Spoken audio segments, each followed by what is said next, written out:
Hi everyone, welcome to my channel. ఈరోజు chicken curry చేస్తున్నాను అండి. ఈ చికెన్ కర్రీ చాలా సింపుల్గా చేస్తాను. మీరు ఒకసారి ఈ రెసిపీ చూసి ట్రై చేయండి. ఫస్ట్ కడాయిలో ఆయిల్ వేసుకోవాలి. ఆయిల్ హీట్ అయిన తర్వాత కట్ చేసి పెట్టుకున్న ఆనియన్స్, పచ్చిమిర్చి వేసుకోండి. తొందరగా ఫ్రై అవ్వాలంటే కొంచెం సాల్ట్ వేసుకొని ఫ్రై చేసుకోండి. కొంచెం కలర్ చేంజ్ అవుతే చాలు. ఆ లోపు మనం చికెన్ కడుక్కుందామండి. చికెన్ కడిగేటప్పుడు కొంచెం ఉప్పు, పసుపు వేసుకోండి. ఏదైనా డస్ట్ ఉంటే, స్మెల్ ఉంటే పోతుంది. మీ దగ్గర నిమ్మకాయ ఉంటే అది కూడా పిండుకొని కడుక్కోవచ్చండి. నేను బాగా చికెన్ కడిగేసి కడాయిలో వేస్తున్నాను. ఇది 1 kg 300 grams ఉంటుందండి. కేజీ కంటే కొంచెం ఎక్కువ. నేను స్కిన్ ఉన్న చికెన్ యూస్ చేస్తున్నాను. స్కిన్ ఉన్న చికెన్తో ఏమవుతుందంటే దీంట్లో ఫ్యాట్ ఎక్కువ ఉంటుంది, సో ఆయిల్ కూడా ఎక్కువ వస్తుందండి. అందుకే నేను ఫస్ట్లో ఆయిల్ తక్కువ వేసాను, మీరు గమనించి ఉంటుంటే. సో ఇప్పుడు ఏం చేయాలంటే చికెన్ మొత్తం వేసుకొని ఇప్పుడు కొంచెం ఉప్పు, పసుపు వేసుకోండి. ఉప్పు, పసుపు వేయడం వల్ల బాగా వాటర్ వచ్చేస్తుంది. ఆ వాటర్ పోయే వరకు బాగా కుక్ చేసుకోవాలి మనము. సో ఇప్పుడు మాత్రం ఓన్లీ ఉప్పు, పసుపే వేసుకోండి. ఇంకా మసాలాలు మాత్రం ఏం వేసుకోవద్దు. ఇప్పుడు అన్నీ ఇప్పుడే వేసుకుంటే ఏమవుతుందంటే దీంట్లో ఏదైనా స్మెల్ ఉంటే ఆ స్మెల్ అలానే ఉండిపోతుంది. సో ఇప్పుడు మాత్రం ఉప్పు, పసుపు వేసుకోండి. వేసుకున్న తర్వాత నీళ్ళు వస్తాయండి. ఆ వాటర్ మొత్తం పోయే వరకు కుక్ చేసుకోండి.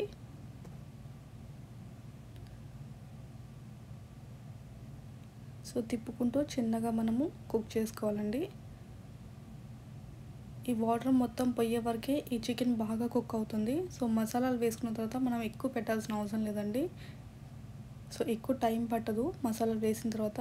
సో ఏదైనా కుక్ చేయాలనుకుంటే ఈ టైంలోనే కుక్ అయిపోతుంది. ఇది 90% వరకు ఇలానే మనము వాటర్ పోయే వరకు కుక్ చేసుకోవచ్చండి. సో చూడండి, వాటర్ బాగా వచ్చేసాయి కదా.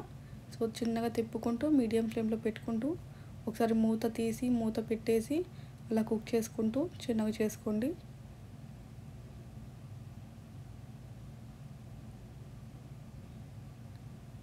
సో ఈ పీసులు అనేటివి కొంచెం పెద్దగా కొట్టేశారండి, అందుకే తిప్పడానికి కొంచెం ఇబ్బందిగా ఉంది. మీరు కొంచెం పెద్ద కడాయి తీసుకొని కొంచెం పీసులు అనేటివి కొంచెం చిన్నగా కట్ చేయించుకుని, అది మీ ఇష్టం అండి, మీరు ఎలా తింటారో. నాకైతే కొంచెం పీసెస్ పెద్దగా అనిపించాయి.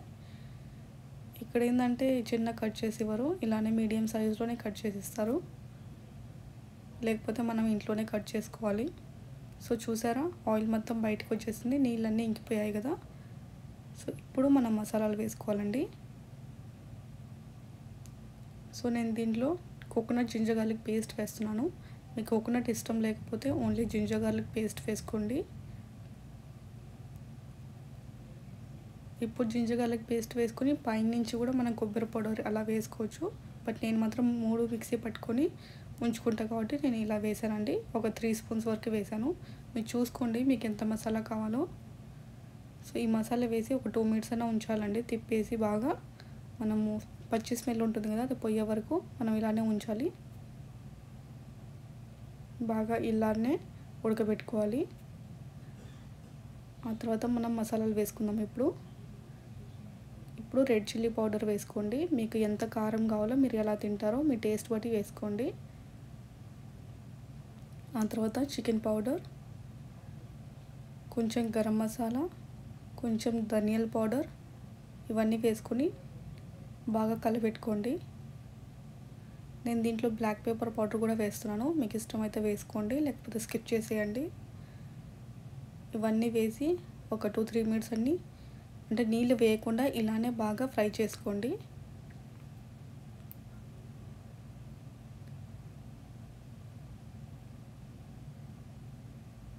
ఇలా ఫ్రై అయిన తర్వాత మనం టమాటాలు వేసుకోవాలండి.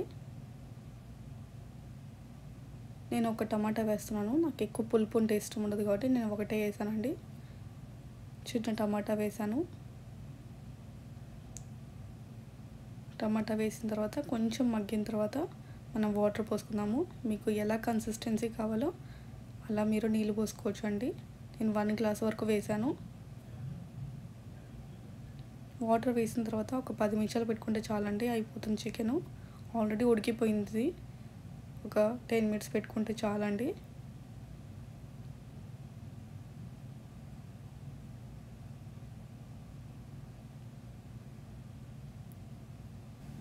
చూడండి, ఎక్కువ ఆయిల్ వచ్చేసింది కదా, అందుకే నేను తక్కువ వేసాను. దీంట్లో స్కిన్ ఉండడం వల్ల ఎక్కువ ఆయిల్ వచ్చేసింది. సో ఇప్పుడు కొత్తిమీర వేసుకొని మనం స్టవ్ ఆఫ్ చేసుకుందామండి. ఇంకా ఇలానే 10 నిమిషాలు అలానే వదిలేయండి. ఆ తర్వాత ఇంకా కొంచెం గట్టి పడుతుంది కన్సిస్టెన్సీ అనేది. ఇది సర్వ్ చేసుకొని తినొచ్చు. ఇంకా ఇప్పుడు మా ఆయనకు వడ్డిచ్చేస్తానండి. ఈ కర్రీ చాలా బాగుంటుంది. నాకు తెలిసి ఇదేం పెద్ద హార్డ్ కాదండి, ఈజీగా చేసుకోవచ్చు ఎవరైనా. సో మీరు కూడా ట్రై చేయండి ఈ రెసిపీ. మీకు ఎలా వచ్చిందో నాతో షేర్ చేసుకోండి.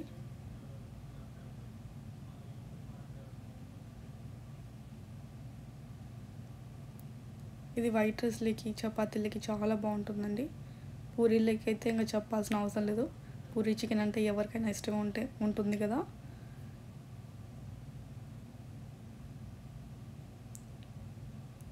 సో ట్రై చేయండి రెసిపీ. మళ్ళీ కలుద్దాం నెక్స్ట్ వీడియోలో. Thank you for watching my channel.